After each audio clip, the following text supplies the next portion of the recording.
नमस्कार दर्शक बंधु। आज गोटे सावित्री के देखबार लगी पाएमा, जड़े लक्ष्मी के देखबार लगी पाएमा, जड़े दुर्गा के देखबार लगी पाएमा, आउ जगत जननी माँ सीता को देखबार लगी पाएमा।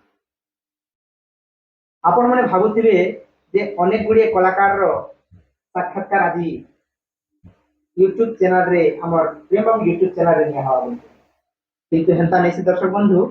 आज जड़े एंता कलाकार हमर पाखे अछन जे कि एकाथरे के से सीता भी अभिनय करि पारसन, सावित्री अभिनय करि पारसन, लक्ष्मी अभिनय करि पारसन, दुर्गा अभिनय करि पारसन, आउ अनेक प्रकार स्त्री आउ पुरुष भूमिका रे से अभिनय करि पारसन। तो आपण मान निश्चय जानि पारथिबे हमने देखि करी से कलाकार जनक किए। ताहेले आसुन से कलाकार संगे आमे भेट हेमा आउ तांकर विषय रे किछि जानना। ताहेले आसुन दर्शक बंधु। जय सीताराम। जय श्रीराम। तो मानस बाबू दर्शक मान को आपनकर परिचय टी प्रदान करबे। निश्चय समस्त को तो पहला मोर नमस्कार। आउ मोर नाम मानस रंजन साहू, बलांगीर प्रॉपर टाउन रे मोर घर है। तो मानस भाई आमे अनेक समय रे देखबार लगी पैछु जे केते बेले माता सीता तो आर केते बेले लक्ष्मी भूमिका रे भी देखबार लगी पैछु, केते बेले सावित्री रूप रे देखबार लगी पैछु बा आर अनेक समय रे दुर्गा भूमिका रे भी अभिनय करबाटा आमे देखि। आज्ञा तो ई अभिनय के छाड़ी करी आर केन केन अभिनय करसन टिके कहले। देखुन प्राय तो मुई नारी भूमिका रे सब प्रकार अभिनय करते जे सीतांकर अभिनय है, लक्ष्मींकर अभिनय है, सावित्रींकर, दुर्गांकर। तार बाहरे हमर धनुयात्रा हेसी सेथिरे जशोदा और देवकींकर भूमिका करसी। आउ विभिन्न प्रकार नाट मान को जेन सामाजिक नाट हला कि पौराणिक जेन कोनसी किंवदंती नाट हला सेथिरे भी मुख्य नायिका एका मुई करसी। निहाती भाव रे माने एछनर चेहरा कि देखले निहाती भाव रे जना पडुछि जे से माने स्त्री भूमिका माने साज सज्जा हला परे केनता भलिया देखा जाउथबो जे। तो आमे तो यूट्यूब माध्यम रे देखुछु कि विभिन्न टीवी मान के भी जेनटा अभिनय माने आसुछि आमे देखुछु जे स्त्री भूमिका रे अभिनय कला बेल के बहुत सुंदर देखा जाए सो। आज्ञा हैं तो एंता केन स्टेज रे माने के कहिचन गे जे नहीं इटा पिला गुटे नहीं से टुगेल उठे बोली कि सेटा तो दर्शक माने बहुत जगह रे कहसन आज्ञा। तो मानस भाई के मैं गुटे कथा कहबा लागि चाहमी। अनेक गुड़िए भूमिका रे अभिनय करुथिले भी सीता भूमिका रे अभिनय करुथिला बा सीतांकर गुटे गीतटे दर्शक मनकर लागि रखमा। निश्चय आज्ञा, जेहेतु मते सीतारे बेसी परिचय मिलचे माने सीता बेले समस्त जानु छ, तो निश्चय गोटे गीत आप दर्शक मान को सुनी देबी। मोर लेखारू वन विहार दीप सुनी देबी। श्री रघुनंदन देख पंचवटी माणा कि शोभावन हे श्री रघुनंदन। देखो देखो नाथ केड़े शोभा दिसे, देखो देखो नाथ केड़े शोभा दिसे, पंचवटी बाण किणुछि मन हे श्री रघुनंदन। देखो देखो हे रघुपति हे आनंदे मयूर नृत्यन्ति। देखो देखो हे रघुपति हे आनंदे मयूर नृत्यन्ति। नाना पक्षी माने प्रेमे होई मत, नाना पक्षी माने प्रेमे होई मत, मधुर संगीत करन्ति गान हे श्री रघुनंदन। धन्यवाद। जय श्री राम। अति सुंदर अति सुंदर अति सुंदर जहाँ भी कहे प्रशंसा कले कम हवा। आज्ञा आर गोटे कथा आम आलोचना करमा। मानस भाई सीता अभिनय करी करी बहुत सारा भल पाइबा दैछन दर्शक बंधु। तार छड़ा आर गुटे चरित्र रे भी आपन के घुरी घुरी प्रशंसा करुछन आ बहुत ना कमैछन, जेनका उणा अधिक समस्त जानिछन, ଆଜ୍ଞା जेनटा कि स्वरेंद्री भूमिका ଆଜ୍ଞା ଆଜ୍ଞା बा विराट पर्व रे द्रौपदी रो आ गुटे अलगा ना जीतीसी गुप्त वनवास समय स्वरेंद्री बोली करी जेनटा से अभिनय करी करी बहुत प्रशंसा पाइछन। ଆଜ୍ଞା तो से समय गोटे गीतटे दर्शक मानकर आगे रखले खुशी लगता। ନିଶ୍ଚୟ ଆଜ୍ଞା। ଆଉ ରାମଲୀଳା ଛଡା ମତେ ବିରାଟ ପର୍ବରେ ବି ସରେନ୍ଦ୍ରୀ ଭୂମିକାରେ ବହୁତ ପ୍ରଶଂସା ମିଳିଛି ଦର୍ଶକ ମାନଙ୍କରୁ। ତ ସେ ସମୟ ସେ କିଚକ ବଦଳ ଗୋଟେ ଗୀତଟେ ଗାଇଦେମି ଯେତେବେଳେ ସେନାପତି କିଚକ ମାନେ ସରେନ୍ଦ୍ରୀଙ୍କ ପଛେ ପଛେ ଆସୁଛନ୍ ତାଙ୍କୁ ସରେନ୍ଦ୍ରୀ ବାରଣ କରୁଛନ୍ ସେ ସମୟରେ ଗୀତ। ହେ ସେନାପତି କୁହ ନୀତି ମିଛେ ବୋଳାଉଛ ମୋ ପ୍ରିୟ ପତି ହେ ସେନାପତି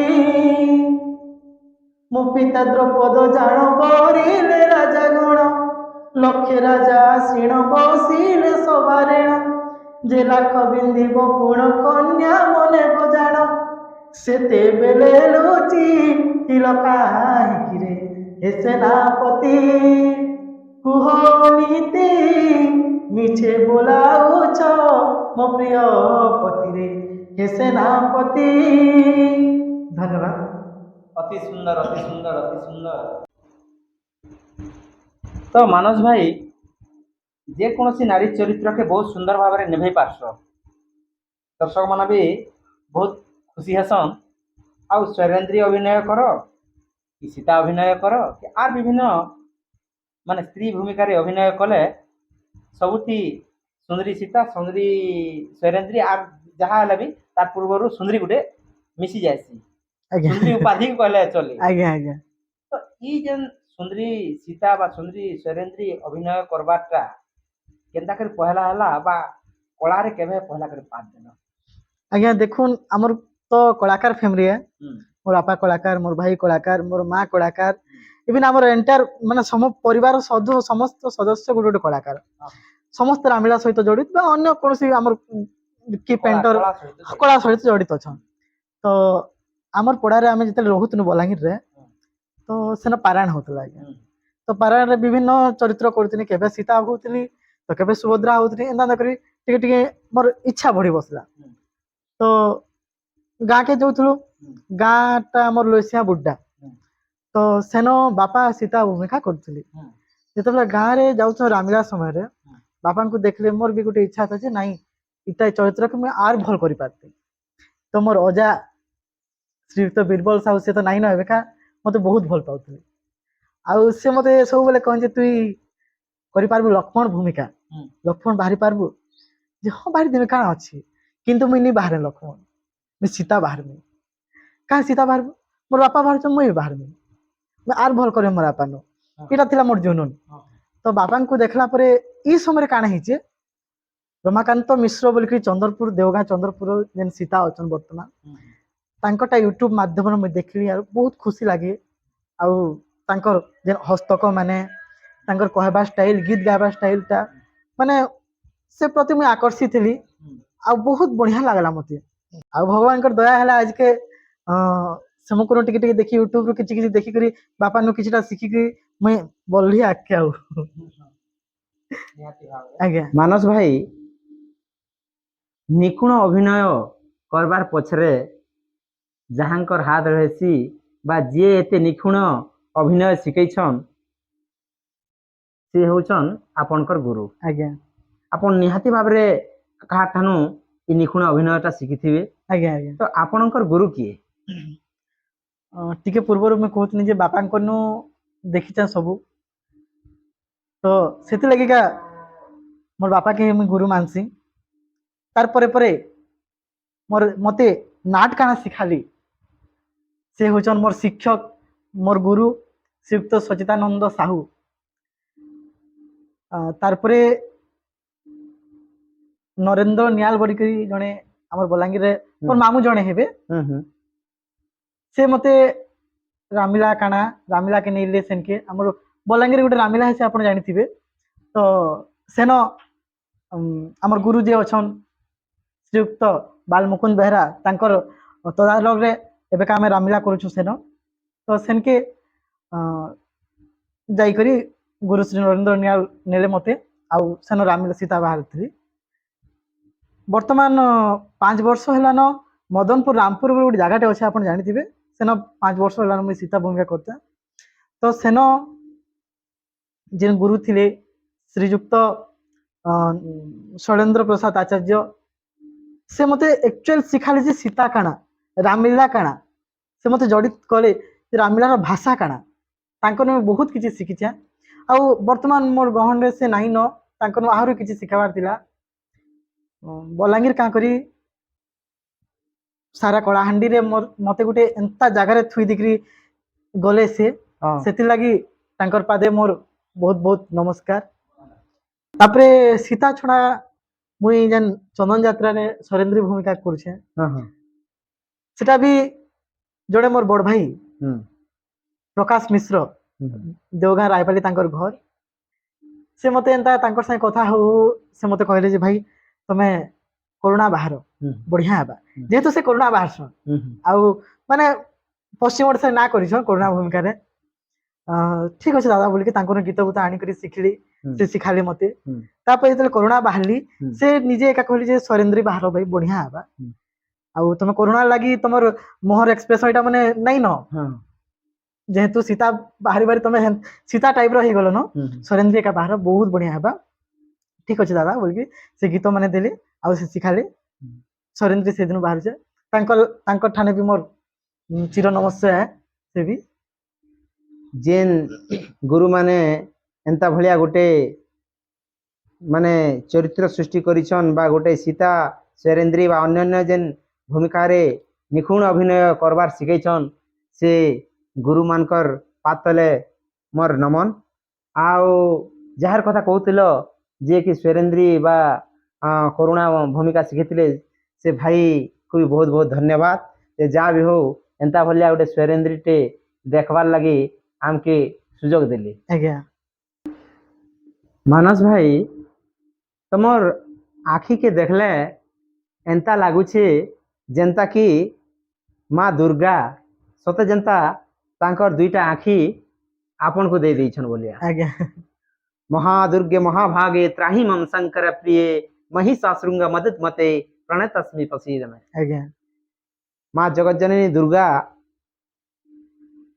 ନିହାତି ଭାବରେ ଆଶୀର୍ବାଦ ଅଛେ ସେଥିର୍ଲାଗି ବୋଲିକରି ମା ଦୁର୍ଗାଙ୍କର ଅଭିନୟକେ ଏତେ ନିଖୁଣ ଏତେ ସୁନ୍ଦର ଭାବରେ ଦର୍ଶକ ମାନଙ୍କର ଆଗେ ଉପସ୍ଥାପନା କରିପାରୁଛି ଆଜ୍ଞା ଆଜ୍ଞା ବା ଅଭିନୟ କରିପାରୁଛି ଆଜ୍ଞା ନିହାତି ନିହାତି ଭାବରେ ତ ମା ଦୁର୍ଗାଙ୍କର ଯେନ୍ ଅଭିନୟ କରସନ୍ ଆଜ୍ଞା ମା ଦୁର୍ଗାଙ୍କର ଅଭିନୟର କିଛି ଝଲକ ଦର୍ଶକ ମାନଙ୍କର ଲାଗି ରଖମା ବା ସେଠାନର ଗୋଟେ ଗୀତ ପଦେ ଗାଇକରି ଦର୍ଶକ ମାନକେ ଶୁଣେଇଦେମା ନିଶ୍ଚୟ ଆଜ୍ଞା ଯେତେବେଳେ ଦୁର୍ଗା ଆବିର୍ଭାବ ହେଇଛ ଆଉ ବ୍ରହ୍ମାଙ୍କର ଦ୍ଵାରା ଜାଣିଲେ ଯେ ମହିଷାସୁରକେ ମାରବାର ଅଛି ହଁ ହଁ ତ ସେ ସମୟରେ ସେ ପଚାରିଛ ମୁଇଁ ବିନା ଅସ୍ତ୍ର ଶସ୍ତ୍ର କେନ୍ତେ କରି ମାରମି କେନ୍ତା ଯୁଦ୍ଧ କର୍ମି ଆଜ୍ଞା ବୋଲିକିରି ଯୁଦ୍ଧ କର୍ମି ସେ ଟାଇମରେ ସେ ଦେବଗଣଙ୍କୁ ଅସ୍ତ୍ର ମାଗୁଛ ସେ ସମୟରେ ଗୀତ ଗୋଟେ ଗାଇଦେବା ଦିଅ ଦେବ ଗଣ ମୋର ଶୂନ୍ୟ ହସ୍ତ ଭରି ମୋର ଶୂନ୍ୟ ହସ୍ତ ଭରି ଦଶ ହସ୍ତେ ମୋର ଦଶ ପ୍ରହରଣ ଧରି ବେଟି ବିମୁଦଇ ରାଜ ଭେଟିବି ଦୁଷ୍ଟ କୁରଣେ ପିନ୍ଧି ରଣ ସାଜ ଭେଟିବି ମୋ ଦୈତ୍ୟରାଜ ଶଙ୍ଖ ଚକ୍ର ଗଦା ବିଷ୍ଣୁ ଦିଅନ୍ତୁ ମୋ କରେ ବିଷ୍ଣୁ ଦିଅନ୍ତୁ ମୋ କରେ ଆବର୍ତ୍ତକ ଚକ୍ର ସୂର୍ଯ୍ୟ ଦିଅନ୍ତୁ ନିକରେ ଗଣପତି ନା ଗୋପାସ ପିନାକ ତ୍ରିଶୂଳ ଧନୁ ଦିଅନ୍ତୁ ମହିଷ ଗଣପତି ନା ଗୋପାସ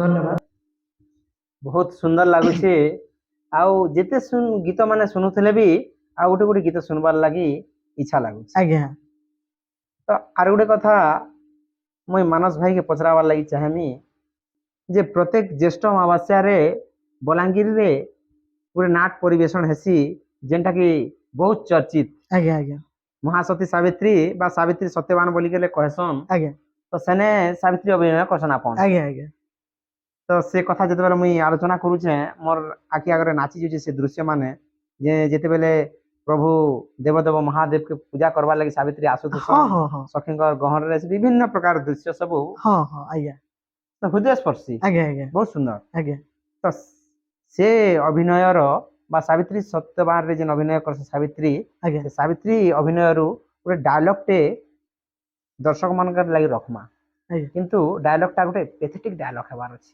ନିଶ୍ଚୟ ଆଜ୍ଞା ଏଇଟା ତ ବୈଷ୍ଣବ ପାଣିଙ୍କ ଲେଖା ଆମେ କରୁଛୁ ନାଟକଟା ସେଥିରେ ଆମର ବର୍ତ୍ତମାନ ଗୁରୁ ଯିଏ ଅଛନ୍ତି ଶ୍ରୀଯୁକ୍ତ ବାଲମୁକୁନ୍ଦ ବେହେରା ହୁଁ। ତାଙ୍କର ବାପା କେତେଟା ଗୀତ କେତେଟା ଡାୟଲଗ ଏଡ୍ କରିଥିଲେ ହଁ, ଆଉ ମିଶେଇଛନ୍, ହଁ। ମିଶିକରି ହୁଁ। ନାଟକଟା କରୁଥିଲୁ ଆଜ୍ଞା। ହୁଁ। ସେଥିର ଡାୟଲଗ ପଦେ କହିଦେମି ଯେତେବେଳେ ଯମ ସତ୍ୟବାନଙ୍କ ପ୍ରାଣ ଧରିକି ପଳେଇଛନ୍ ଜୀବନ ଧରିକି ପଳେଇଛନ୍ ହୁଁ। ତ ଇଏ ସାବିତ୍ରୀ ବିଭିନ୍ନ କଥାରେ ଭୁଲେଇ ଦେଇକରି ତାଙ୍କରନୁ ସତ୍ୟବାନଙ୍କର ଜୀବନଟା ହୁଁ। ମାଗି ନେଇଛନ୍ ଆଶୀର୍ବାଦରେ ହୁଁ। ବରରେ ହୁଁ। ତ ସେ ସମୟରେ ଯମ ତଥାସ୍ତୁ କରିକି ପଳେଇଛନ୍ ହୁଁ। ସାବିତ୍ରୀ ତାଙ୍କୁ ଡାକିକରି କହୁଛନ୍ ଯିବି ମୁଁ କେଣିକି ତାତ ଯିବି ମୁଁ କେଣିକି ମହତ ବଚନ କହ ଟଳି ଅଛି କାହିଁ ବଳ ତବ ହେଉଅଛି ବୃଥା ଯାଉଛ ତ ସତ୍ୟବାନ ପ୍ରାଣ ଧରି କରି କେମନ୍ତେ ଜନ୍ମିବେ ପୁତ୍ର ତାର ରସରେ ବୃଥା କି କହିବ ବାକ୍ୟ ତବ ମତେ କୁହନ୍ତୁ ଉପାୟ ଧର୍ମ ଦେବ ମତେ କୁହନ୍ତୁ ଉପାୟ ଧର୍ମ ଦେବ ମତେ କୁହନ୍ତୁ ଉପାୟ ଧର୍ମ ଦେବ। ନିହାତି ଭାବରେ ଏଇ ଡାୟଲଗଟା ମାନେ ବହୁତ ହୃଦୟସ୍ପର୍ଶୀ ମୋର ହୃଦୟକେ ଛୁଇଁଗଲା। ଆଜ୍ଞା ଆଉ ସମୟ କାହାକେ ଅପେକ୍ଷା ନି करे ବୋଲିକରି କହେସନ୍ ଆଜ୍ଞା ତ ସେନ୍ତା ବହୁତ ସମୟ ଧରିକରି ମୁଇଁ ଆପଣଙ୍କର ବହୁମୂଲ୍ୟ ସମୟ ନେବାକେ ମାନେ ନେଇତେଲ୍ ଯାଉଛେଁ। ଆଜ୍ଞା ଆଜ୍ଞା ମୋର ଶେଷ ପ୍ରଶ୍ନ ହେଲା ଆଜ୍ଞା ଯେ ଆଜି ପ୍ରେମ ବାବୁ ବ୍ଲକକେ ଆସିଲେ ଆଜ୍ଞା ଆଜ୍ଞା ତ ଆପଣ କେନ୍ତା ଲାଗୁଛି? ନିହାତି ଭାବରେ ଆଜ୍ଞା ମତେ ତ ବହୁତ ଖୁସି ଲାଗୁଛି ଯେହେତୁ ଆପଣ ବହୁତ ଥର ମତେ ଡାକିଛନ୍ ମୁଇଁ ଆପଣଙ୍କୁ ନେଇ ଆସି ପାରିଥାଇ ସେଥିଲାଗି କ୍ଷମା ମାଗୁଛି ଆଉ ବହୁତ ଦୁଃଖିତ ବି ନାଇଁ ନାଇଁ ନାଇଁ ନାଇଁ ନାଇଁ। ଆଉ ଆଜି ଏତେ ଆଲୋଚନା କନା ଏତେ କଥାବାର୍ତ୍ତା ହେନା ହୁଁ। ବହୁତ ଖୁସି ଲାଗୁଛି ଆଜ୍ଞା ହୁଁ। ନିହାତି ଭାବରେ ଡାକିଲେ ଏତେ ଆଲୋଚନା କନା ହୁଁ। ବହୁତ ଭଲ ଲାଗିଲା ହୁଁ। ଆଉ ସମସ୍ତଙ୍କୁ ଦର୍ଶକ ମାନଙ୍କୁ ବି ମୋର ଅନୁରୋଧ ଯେନ୍ ମାନେ ବି ଦେଖୁଛନ୍ ପ୍ରେମ ବାବୁ ବ୍ଲଗ କେ ଆପଣ ସବସ୍କ୍ରାଇବ କରିଦଉନ୍ ଆଉ ଯଦି ଫେସବୁକ ରେ ଦେଖୁଛନ୍ ପେଜ ଟାକେ ଫଲୋ କରିଦଉନ୍ ଆଜ୍ଞା ଆହୁରି ମୋର ଏନ୍ତା କଳାକାର ମାନକେ ଆପଣ ଦେଖିପାରିବେ ଆମର ଦାଦାଙ୍କର ଚ୍ୟାନେଲରେ। ତ ଆଉ ଥରେ ଫେର ଦେଖା ହେବା ଦର୍ଶକ ବନ୍ଧୁ ଆଉ ଜଣେ ନୂଆ କଳାକାରଙ୍କ ସହିତ ତ ଆଜି ଲାଗି ରଖୁଛୁ ନମସ୍କାର। ଜୟ ଶ୍ରୀ